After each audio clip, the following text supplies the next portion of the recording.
The divine goddess, the power of supreme illusion, forcibly drags away the mind, even of the knower, into the web of delusion. Saptasati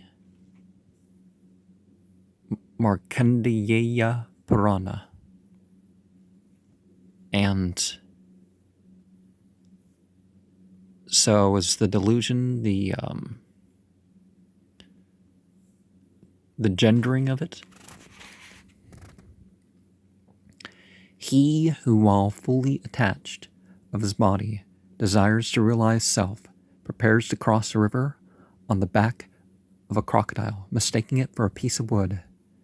Vivekachudamani. If the wise man leans towards objects and enjoyments, forgetfulness throws him off the guard, like an adulteress, her paramour, by clouding his intellect. As moss moved from upon the face of water, stands not away even for a minute, delusion, Maya, envelops even the knowing one, if he is off his guard. Vivekachudamani. A woman may appear as a wife, daughter-in-law, sister-in-law, brother's wife, mother, and so on,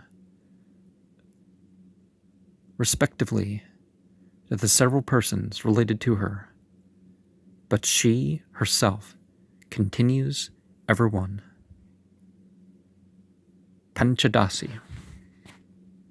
That the origin of experience is explained from evolution, after the manner of pots, etc. from clay, instruments, etc. from iron, or sparks from fire, is only a method of putting the matter to the learner.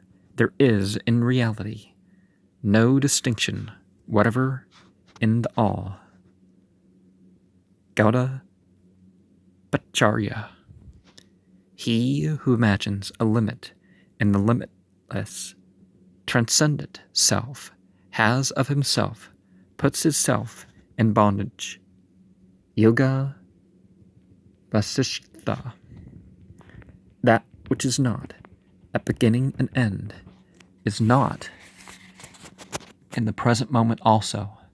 Things, though fully resembling unreality, are said to be real by a kind of metaphor. Gauda Pacharya. Experience, known as experience, tends to degrade, but known as import of the world, it becomes all perfect bliss. Yoga Vasishtha. Thou alone eternally evolvest through the gratefulness of thyself, made up of being and non-being, having for its embodiment the wonderful variety of endless objects. Yoga Vasishtha. As the rope, not understood as such, is mistaken in the dark for a snake, so is spirit mistaken for the variety of this world. Gauda Pacharya. Experience, full of likes and dislikes, is verily a dream, real while it lasts, all unreal on being awake. Atma Bodha. Chapter 8. The law of karma. Fortitude, forbearance, self-restraint, no desire for others' wealth, purity, control over the senses, conscious intelligence, spiritual culture, truthfulness, absence of anger. These 10 make up the characteristics of all true religion, whatever. Manu. As the caterpillar, getting to the end of the straw, takes itself away after finding a resting place in advance, so the soul, leaving this body and finding another place in advance, takes himself off from his original abode.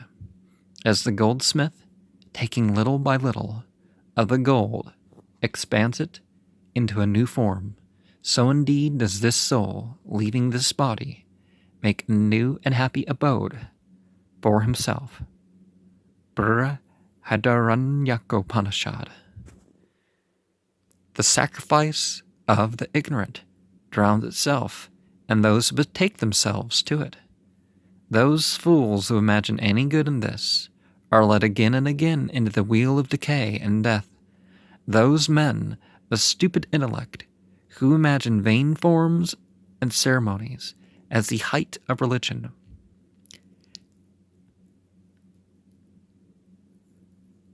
And know no good besides, return again into this world, or even into a lower world. Upanishads. Therefore, as here, in this world, dies out what may be encompassed by action, so dies out in the world next to this all that may be acquired through acts of formal religion. Upanishads.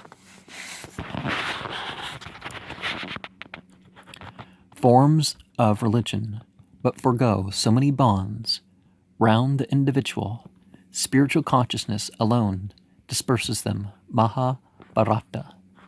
Formal religion has its use in purification of the intellect. It cannot show us that is realized through reflection, not at all, even by 1,000,000 forms of worship.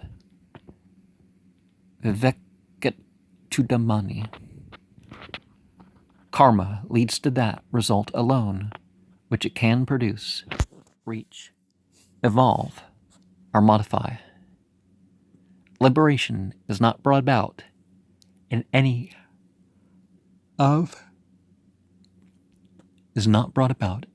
of these ways. Hence, karma cannot be the means of liberation. Nishkarmya siddhi. Karma never dispels ignorance, being under the same category. Knowledge alone destroys ignorance, even as light dispels darkness. Atma-bodha. Happiness or misery is not in anyone's giving. It is all a misunderstanding of the intellect, which shows either the one or the other as coming from someone else. Nay, the proud egoism, even in the act of the form I do it, is entirely vain. Every individual is governed by his own karma. And unknown source for that one. Part 9. Devotional worship. All this verily is the self, for it is of it. In it and through it the self-controlled should devote himself to this self. The man is all idea. Whatever idea the man cherishes in this world, that he becomes in the next. Fix thyself, therefore, on to the idea of the self. Upanishads. Teachers, interpretations of sacred texts.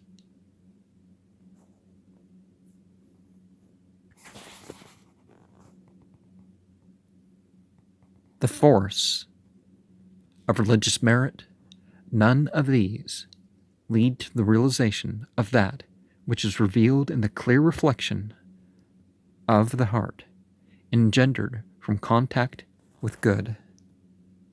Yoga VIII-XII.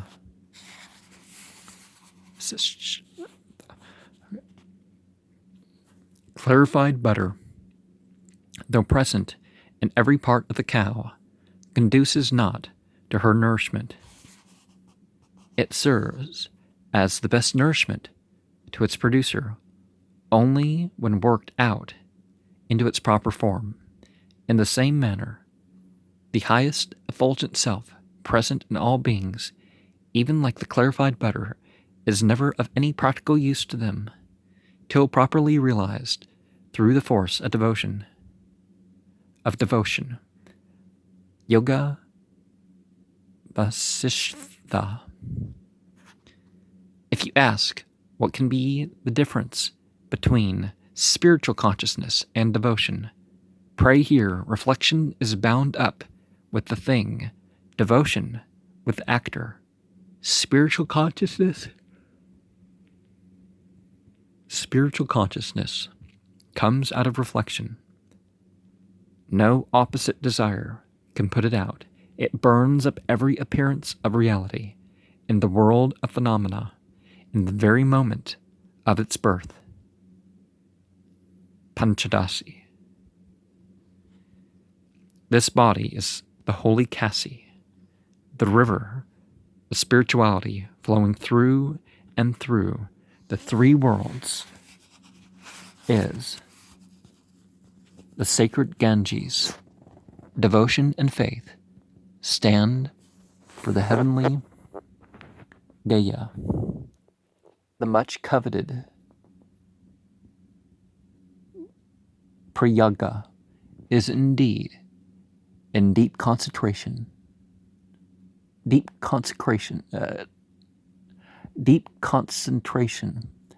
at the feet of the teacher. And this inner self, the fourth, the witness of everyone's mind, is the God. If thus all holy places stand together in this body of mine, what other place could be holier to seek? Kasi Panchaka. Formal objects of worship are devised for the use of those who have not yet realized the essence. Going by miles is devised for those who cannot go by leagues. Yoga Vasishtha.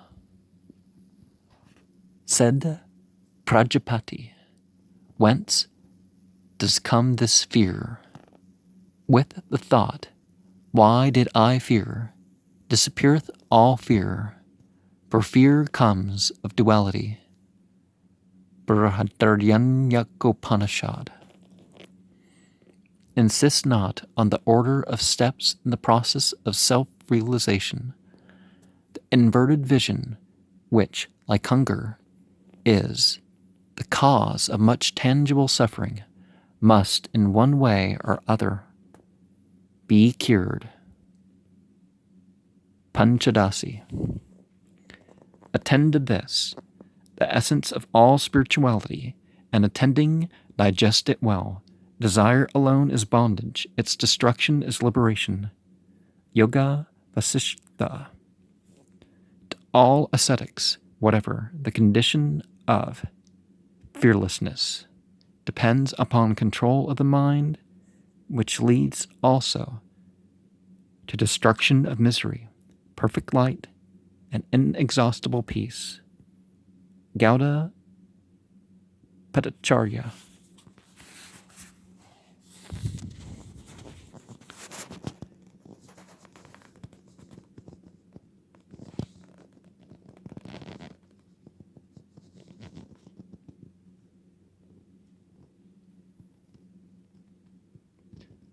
The mind of Rama is that which is between being and non-being, which stands between spirit and matter, which in fact swings to and fro between the two.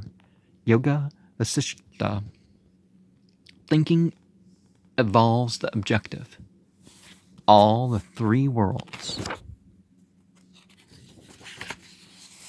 exist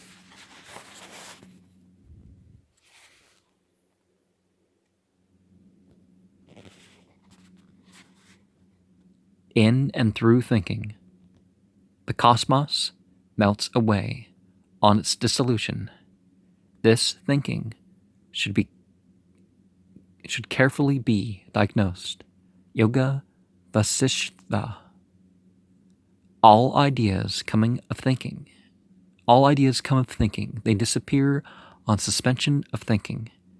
Attune this thinking, therefore, to the highest self, thy inner consciousness, Vivekachudamani.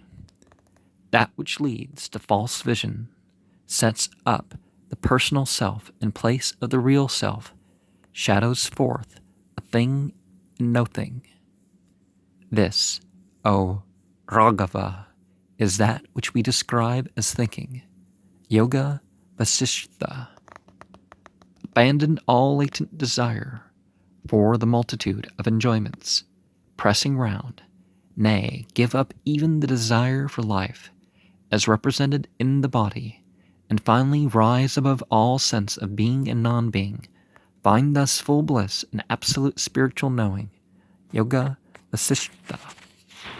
My mind was occupied elsewhere, and I did not see. My mind was occupied elsewhere, and I did not hear.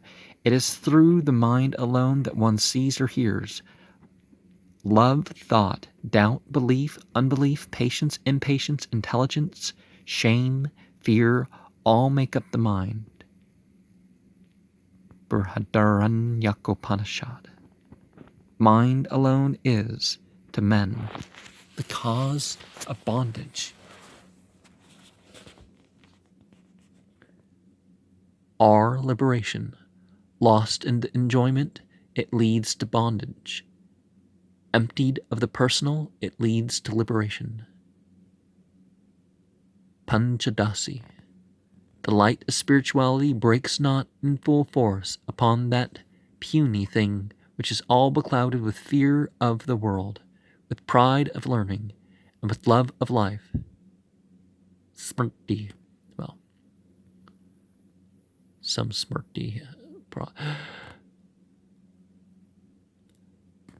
The father, being victim of illusion, bewails the loss of his son, taking him for dead, though he be full of life in some far-off land.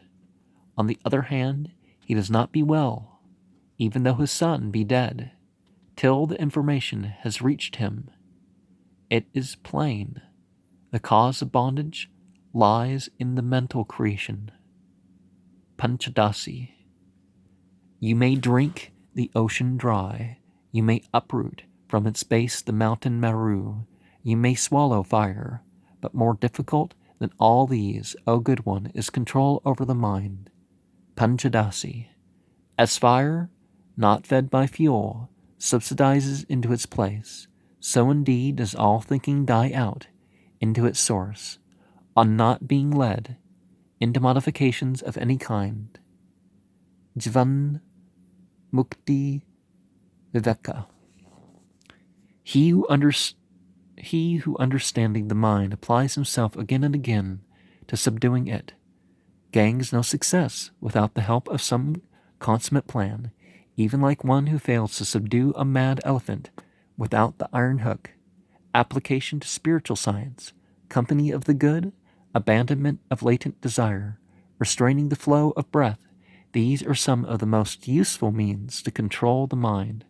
Those who, in the face of these, try to control it through physical practices lose sight of the lamp, while vainly dispelling darkness with darkness. Yoga Vasishtha. Renounce all conformity with the world. Give up all concern of the body.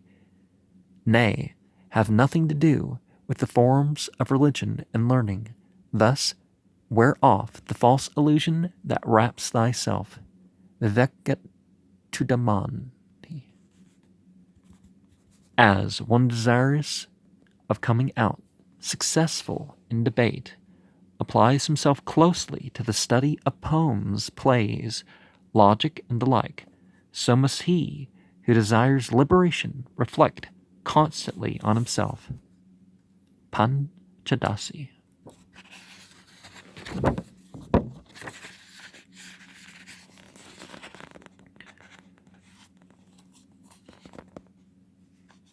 The God of the twice born is fire. The God of the silent one is his heart. Poor intellects find their God in idols. The even-eyed, enlightened one sees God everywhere.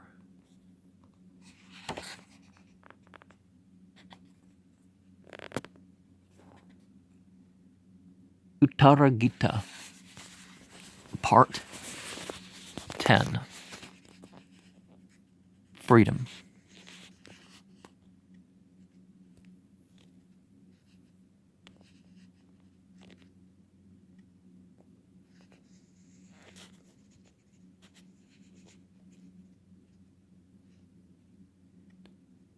That means spirit.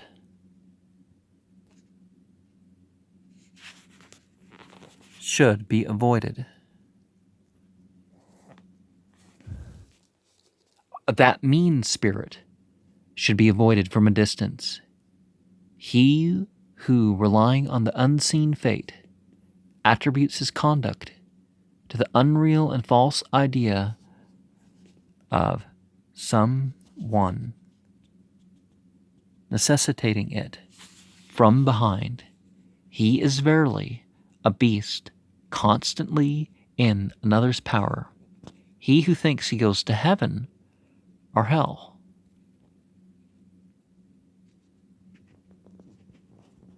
As God may will it. Yoga VIII-XII. Well, where you end up is because of your choices. Even the body being of illusion, where could there be any room for necessity? That the Vedas speak of necessity is only for the enlightenment of the ignorant. Aparokshanubhuti.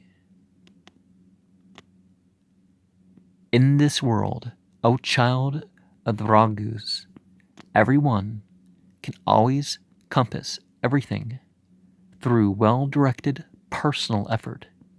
Yoga VIII. Resort to personal effort. Hear such word of Scripture as points out some useful line of action. The rest, even though as old as time, should be overlooked with the eye fixed on truth and truth alone. Yoga VIII. The wise, relying on necessity, should not give up free personal effort, for even necessity works through freedom. Yoga VIII. He who sets himself not at liberty by cutting the tight bond, his mind with his mind, can never be freed by anyone else. Yoga VIII. Part 11. Spiritual knowing. Spiritual knowing is of all means the only direct means of liberation. Liberation is never accomplished without it, as sure as food is not cooked without fire. Atma Bodha. The real truth is seen by reflection engendered through some beneficent suggestion. It can never be seen by constant washing, by giving gifts, nay, not even by 100 breathing exercises. Vivekachudamani. The state of real self is within reach of those alone who are full of austerity, virtue, and truthfulness. Those indeed find that entirely pure condition in whom there is not the remotest trace of fashionable lies or deliberate falsehoods, nor any hypocrisy whatever. Upanishad. When entirely disappear all desires, rankling in the heart, the moral becomes immortal, and fully realizes the self, even here. When here indeed burst all ties that bind the heart so fast, the mortal surely becomes immortal. This verily is the teaching of the whole of the Vedanta Kathopanishad. No means other than reflection can produce real spiritual knowing. Nothing but light can ever reveal the essence of things. Aparokshanubhuti. Shanubhuti. Reflection may run as follows. Who am I? How is this evolved? Who can be the creator of this? What may be the material cause? And it may proceed to answer the questions thus: I am not the body, a mere cluster of elements, nor even the senses. I am something quite different from the one as well as the other. Things come out of ignorance, but die away on the rise of spiritual knowing. Aparokshanobhuti. Reflection must be supposed to have borne fruit in that man of good intellect who continues to lose from day to day all desire for enjoyment. Yoga Vasishtha. Depth, such as of the ocean. Firmness, such as of the Meru. And internal coolness, such as of the moon. These arise in the man devoted to reflection. Yoga Vasishtha. Part 12. The Fourfold Means. The four means of self-realization, beginning with non-attachment, come about from keeping all duties prescribed for the occupation one belongs to, by austerity and by satisfying God with devotion. Aparokshanubhuti. Control, give, sympathize, these three must be learnt and practiced. Self-control, charity, and sympathy.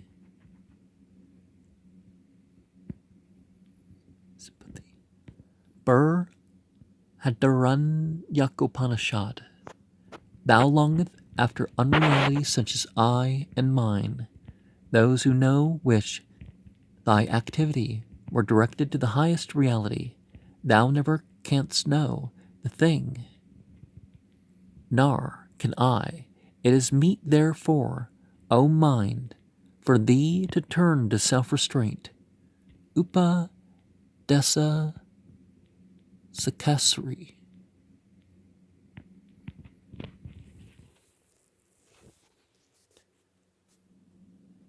Self-restraint consists of freedom from latent desire.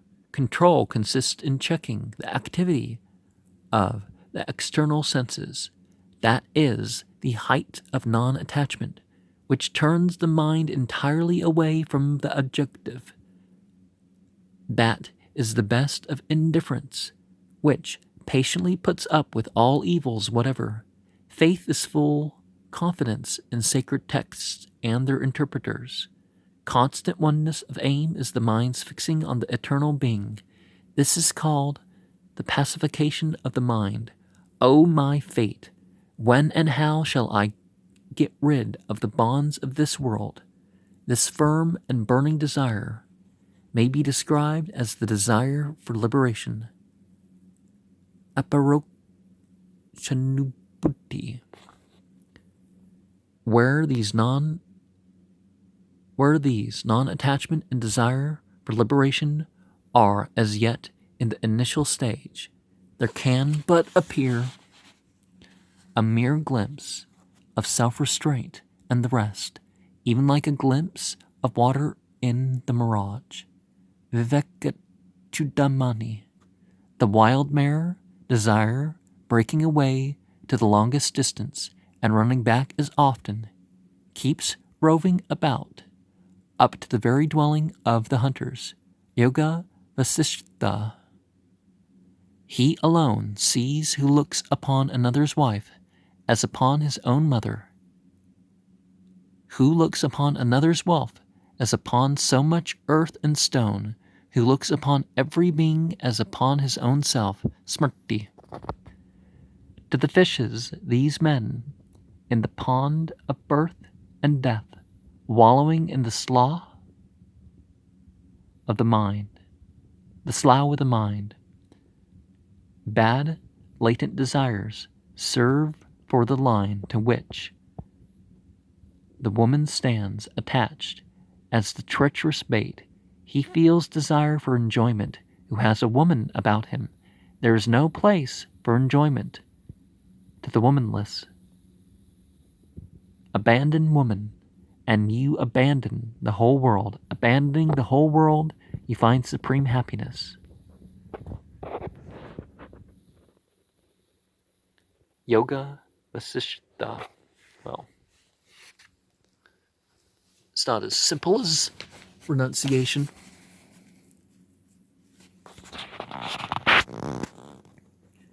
Wealth, ever on the move, clouds the intellect, nips the line of virtues in the very bud, and betrays into the net of misery. The man is warm and soft, and all that is desirable to his own and to the world, only as long as he is not sufficiently hardened by wealth, like water by the cold blast.